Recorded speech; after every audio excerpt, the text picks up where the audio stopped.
It has been established that persons who have recently died have been returning to life and committing acts of murder.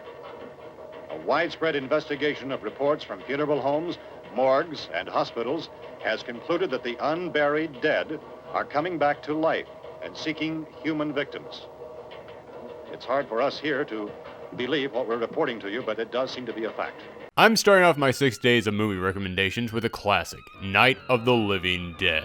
Now, I'm sure that many of you are saying, I don't need to hear a recommendation for Night of the Living Dead. Everyone has already seen it. And that's true. I mean, do I really need to explain to you what the premise of this movie is? Zombies rise up, attack a group of survivors trapped in a house.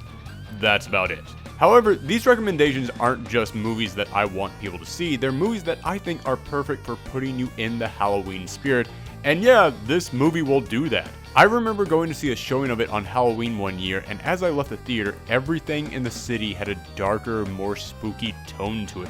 It just instantly felt like Halloween. I think that's because this film is so simplistic that it'll work for whatever you need it for. You need a trademark horror film to make everything a bit spoopy? Well, films like Frankenstein and Dracula are set in times and places that you don't really connect with, and you can't really relate with any of the people in the film, but in this one, it could be any place, anyone, anytime, and because of that, it continues to work to this day. Yes, you might not know where this house is, but we've all probably seen one like it before, and you might not get much of a backstory on each of the characters, but each of them match classic tropes for characters that you can instantly identify and feel a connection to. Because of that, this film is to Halloween what V8 is to vitamins. It goes down smooth and easy, and it gives you an instant rush of what you need. But I'm also choosing this movie because these films are just movies that I love to geek out over, and boy do I ever do that for Night of the Living Dead. This is the film that started my love for zombies, which stayed with me for over a decade, and what's more amazing is that they aren't even zombies.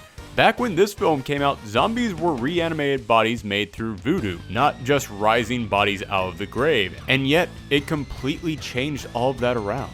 Every rule that we know for what defines a creature as a zombie originated in this film. And it's not just what makes something a zombie, it's what makes something a zombie film. Think about that feeling of watching someone turn, of seeing a loved one now rising as these ghouls, or slowly turning on your fellow man as tensions continue to build. That's stuff that you see in every zombie story, and again, it all originated here. We thought we could hear screams, but for all we knew, that could have meant those things were in the house afterward. And you wouldn't come up and help? Well, if there were more, the racket sounded like the place was being ripped apart. How were we supposed to know what was going on? Now, wait a minute. You just got finished saying you couldn't hear from down there. Now you say it sounded like the place was being ripped apart. It would be nice if you get your story straight, man. All right, now you tell me. I'm not going to take that kind of a chance when we got a safe place. We luck into a safe place, and you're telling us we got to risk our lives just because somebody might need help, huh? Yeah, something like that.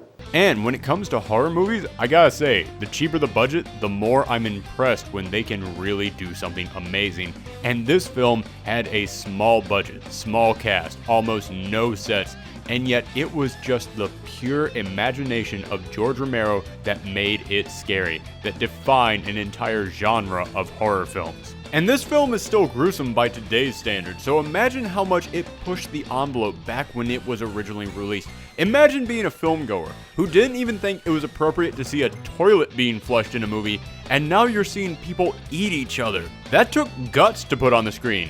No pun intended. Now, take all that and throw in a pretty brave bit of social commentary, and it makes this film pretty darn groundbreaking.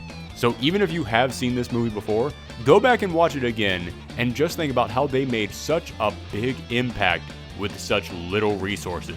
And if you have seen it before and you want to experience more, then watch the documentary Birth of the Living Dead, which goes into far more detail than I ever could about the impact of this film, including some great stories from people who went to see it when it was released in theaters. It gives you a wonderful sense of what this movie did, not just for cinema, but personally, how it affected people one-on-one. Thanks for watching today's short spooky recommendation. I've got 5 more days of this, so make sure that you come back later for more. And remember, I'm also doing spooky comic and video game recommendations as well, all the way up until the 31st. So make sure that you come back later, and happy Halloween.